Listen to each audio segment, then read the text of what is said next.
Hello, hello, and welcome to Heart of the Home with professional organizer Eileen Kelly Reed. I own Simplify with Eileen, a business I've had for 10 years where I work with both business and residential clients to really help them kind of learn how to thrive in a life free from clutter, chaos, and distraction. And I'm so thrilled that you are joining Heather, Jody, and I for this series of the Heart of the Home. Now, I also know that it's just a really strange, uncertain, tumultuous time right now with the coronavirus. And I know that a lot of us feel really unsettled and out of control. And what I'd like to invite you to do is to use this time that we have kind of, barricaded in our homes to really notice some of the areas around your home that just aren't functioning for you really well.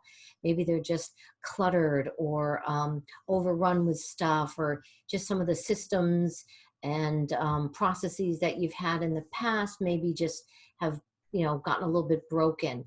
But this really is a good time to look inward and see if there's an opportunity to improve things while we're home.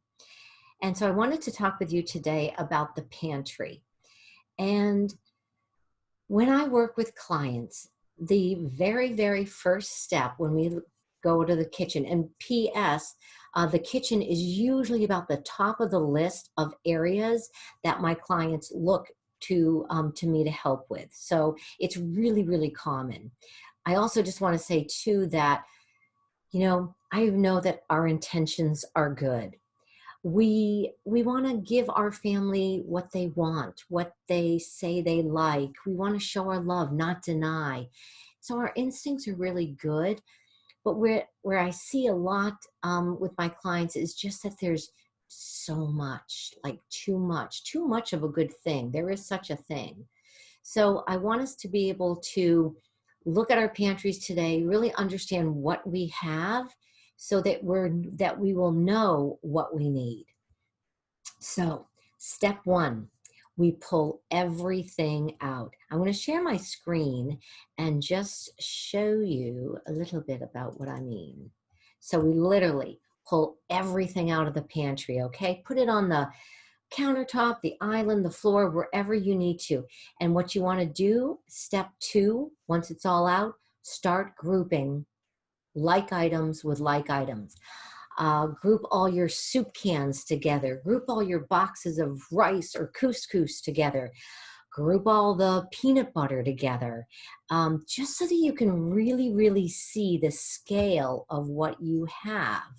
Again, we want to know what we have before we start thinking about what we want or need. So group it all together. Step three, look at expiration dates. Look at use by dates. And this is where sometimes the wheels kind of come off. I've literally had clients crying as they look at all the items that have expired that they have not used. And again, I go back to the fact that our intentions are good, so we're not going to beat ourselves up. I did want to share with you a stat from the National Resources Defense Council. They have studied and shown that 40% of food in America goes uneaten every year. Like, that's a massively giant number, 40%. Now, some of that food will spoil at its source, like the fields and farms. Some of that food will spoil in the distribution channel, trucks and trains and warehouses.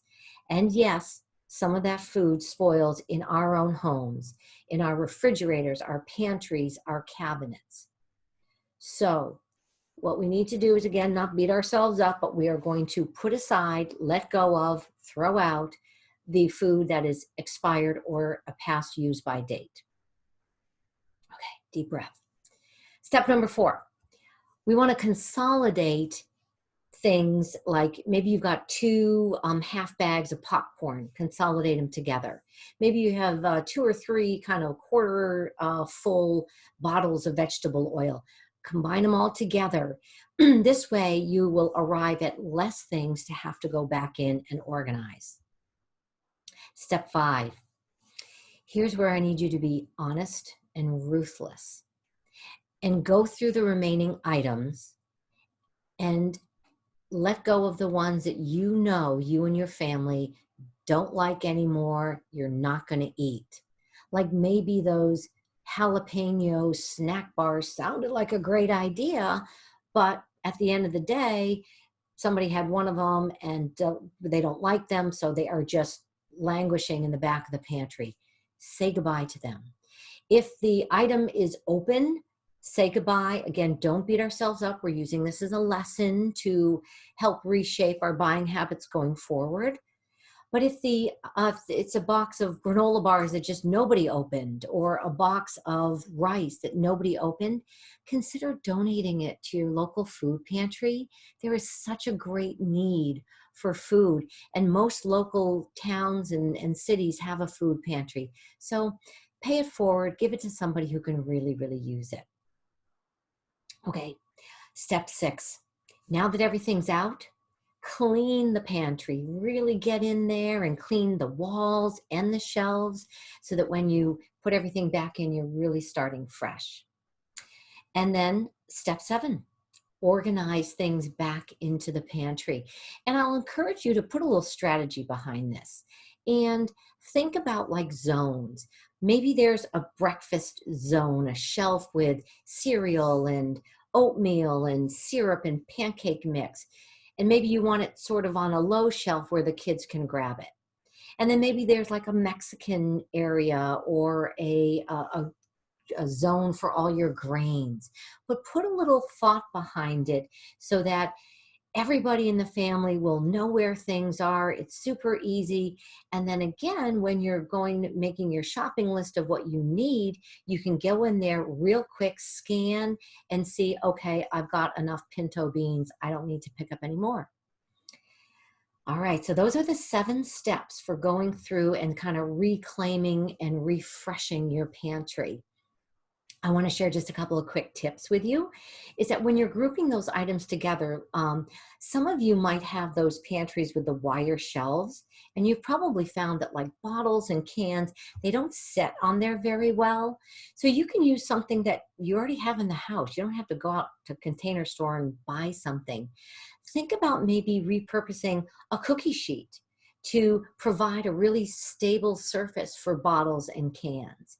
And if you need something with a bigger lip or edge around it, maybe a brownie pan that you're not using, or even some Tupperware that's just kind of sitting in the drawer there. A small Tupperware container could be great for packets of dip or salad dressings or things like that. So think about repurposing and reusing what you already have without having to spend a lot. And then if you are going to use bins, I tend to lean towards really liking clear bins. I think it prevents things from sort of becoming forgotten. Another way to prevent things from being forgotten in the way back or the corner of a pantry or cabinet are these awesome spinny, kind of like Lazy Susan. They come in, things like that with a high lip, but they're also just flat ones too. And they're great for spinning around, vinegar and oil and stuff like that.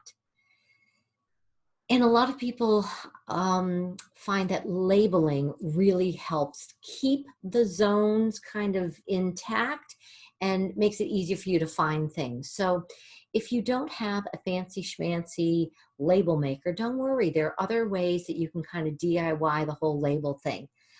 One thing I like with bins like this is just a binder clip and a Post-it, and you got your label. Easy peasy. And if you have a Sharpie and some painter's tape, that makes a great label.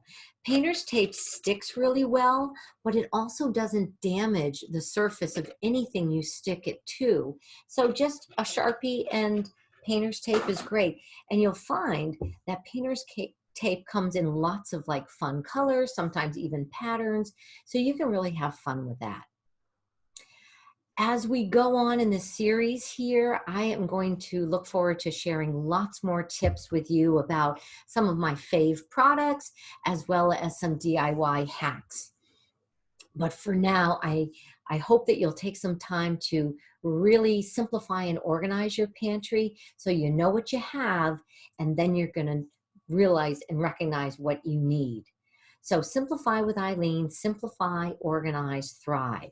Next up is Jody, and she's a personal chef, and she's going to share some amazing recipes with you, as well as some tips on thinking about the type of food that you want to have in your pantry during this weirdo time. So I look forward to seeing you again. Thanks, everybody, and we'll see you soon. Bye.